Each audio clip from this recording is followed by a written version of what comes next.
Assalamualaikum warahmatullahi wabarakatuh. Jadi untuk video kali ini kita akan sambung balik semula berkaitan dengan quantitative approach. Yang lepas kita cover buat naif. Untuk video kali ini kita akan just go to second approach that we call about moving average. Moving average ni memang terkenal siapa yang trader dia mungkin akan tahulah about the moving average ni. So tapi dia juga digunakan untuk kita fokus about sales and demand. Kaedah yang sama kita akan pakai. And macam saya bagi tahu, moving average pecah pada dua. First is about the moving average. The second one is about the weighted, menggunakan pemberat bagi moving average tu. So kita pergi dulu pada contoh bagi moving average. Okay, here is about the example. Okay, harap nampak lah. So this question, moving average useful, assume market demand will stay fairly steady lah. Makna data dia adalah steady lah. Data dia steady. Okay, itu sesuai lah untuk kita gunakan moving average. Ni kalau graf dia, graf steady atau dia naik steady. Okay, naik turun.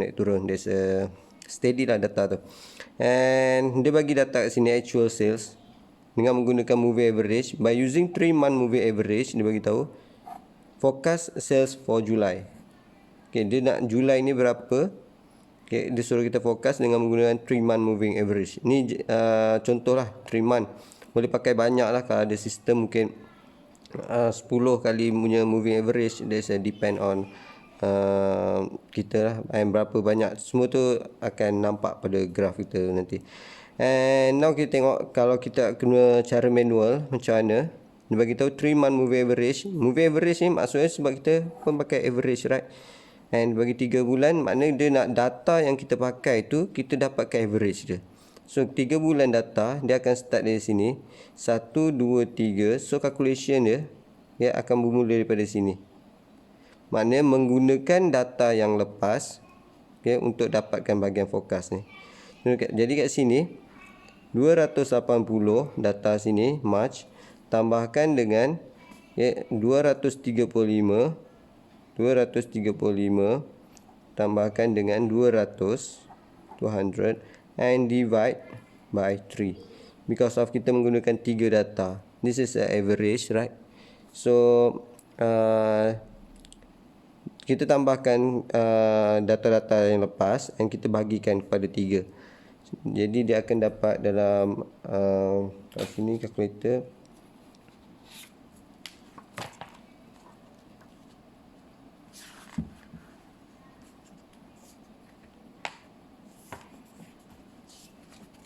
Okay, so dia dapat dalam 283.33 lah. And then they just go to bawah sini pula. Okay, next. Bila turun bawah, data dia 3 month. So kita akan 1, 2, 3. Ini data yang kita akan pakai lah. 1, 2, 3 pula. Untuk dapatkan yang sini. Jadi dia moving. Jadi 265 tambahkan dengan 280 tambahkan dengan 235 divide by 3. Sebab kita pakai 3 data, so kita akan bagikan by 3 lah. And then kita akan dapat di dalam 260 here. Okay, and untuk bawah sini, okay, dia akan turun juga ke bawah. Okay, dia turun ke bawah. So 290 tambahkan dengan 265 plus 280 divide by 3. So dia akan dapat 278.33. And the last one, dia turun lagi bawah ya. 275 plus 290 plus 265 divide by 3. So dia got 276.67. So this is the last answer. Maksudnya kat sini, kalau dia nak 3 month, so kita akan pakai 3 data yang lepas dan dapatkan average untuk menjadikan data forecast dia. And then dia sama jugalah, dia turun ke bawah. Kalau 4 month, maknanya kita kena ambil 4 data, and untuk dapatkan average kita akan bagikan dengan 4 lah. Bergantung pada berapa data yang kita ambil tu. So itu berkaitan dengan moving average. And kita ada satu moving average as a weighted moving average lah. Untuk sekejap. Sekarang kita pergi pada weighted moving average. This is weighted moving average pula. Jadi lepas kita cover sampai sini lah moving average. Sekarang kita masuk pada weighted moving average pula. So untuk weighted moving average,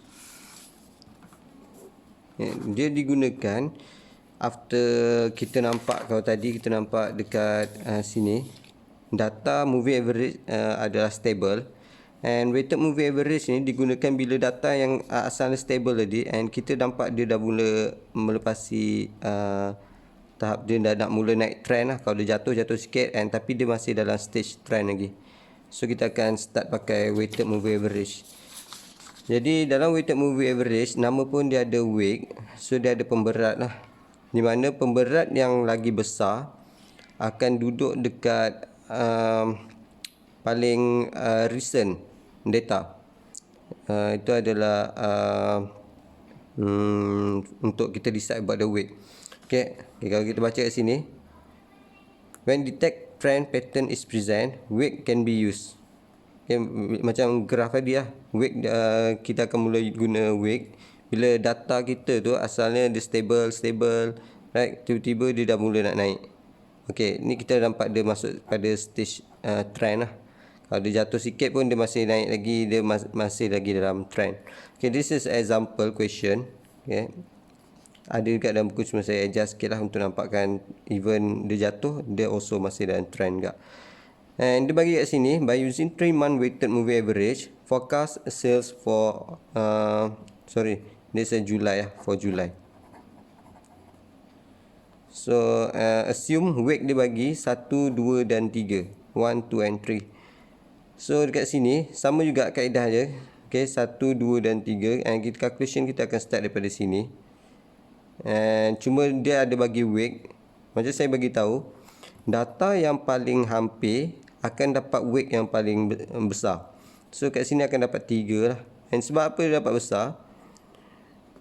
Sebab makin dekat data tu akan makin jitu. Makin lama data tu akan makin tak tepat. Dia makin jauh lah. Jadi data yang paling hampir ni, sebab dia trend, right? Data yang paling hampir ni adalah data yang paling kuat. Jadi kita akan bagi dia weight besar. Nilai weight ni awak tentukan lah sama ada, tapi dia quite should be balanced lah.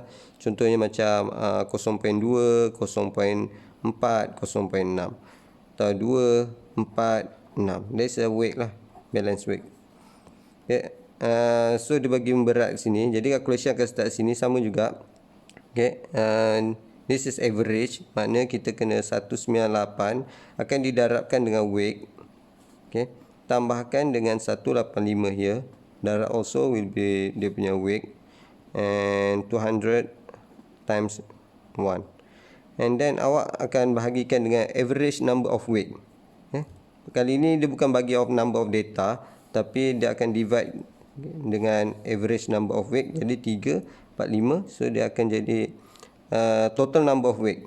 Total number of weight. So dia akan jadi 6 kat sini. So dia akan bagikan dengan 6.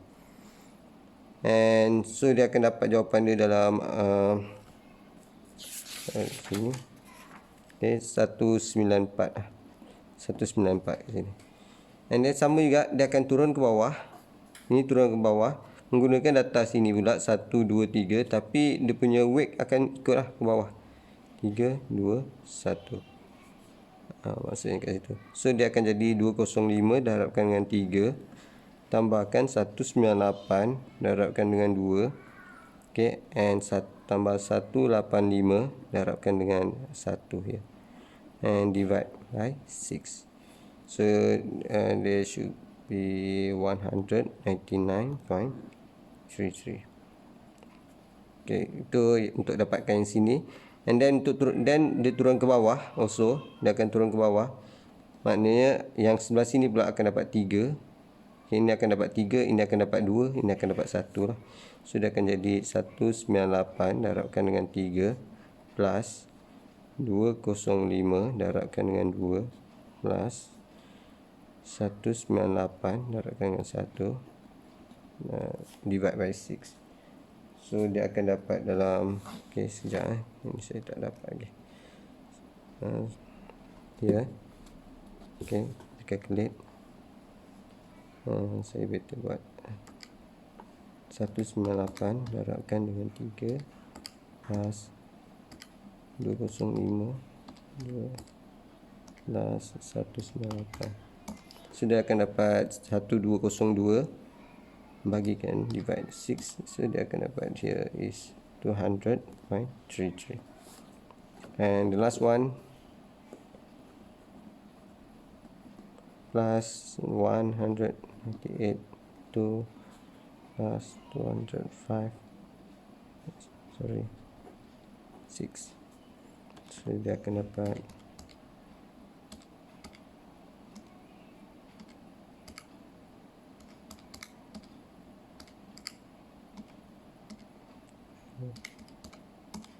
1255. So the last answer is 209.17. So this is the last answer. Maknanya kat sini, okay, untuk dapatkan ni dia kena darabkan dengan data ni, perlu darabkan dengan weight, okay, and then total, maknanya total, okay, total n darabkan dengan weight,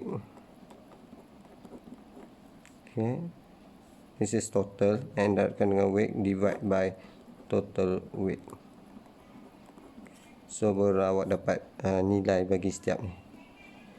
Jadi itu saja untuk weighted moving average. Okay, macam saya ingatkan lagi, yang penting sekali data yang paling besar, weight yang paling besar perlu duduk dekat paling recent, because of data ini adalah data yang paling kuat lah untuk kita fokus akan datang. Jadi itu saja untuk video kali ini. Untuk exponential smoothing saya akan cover for our next video. Thank you.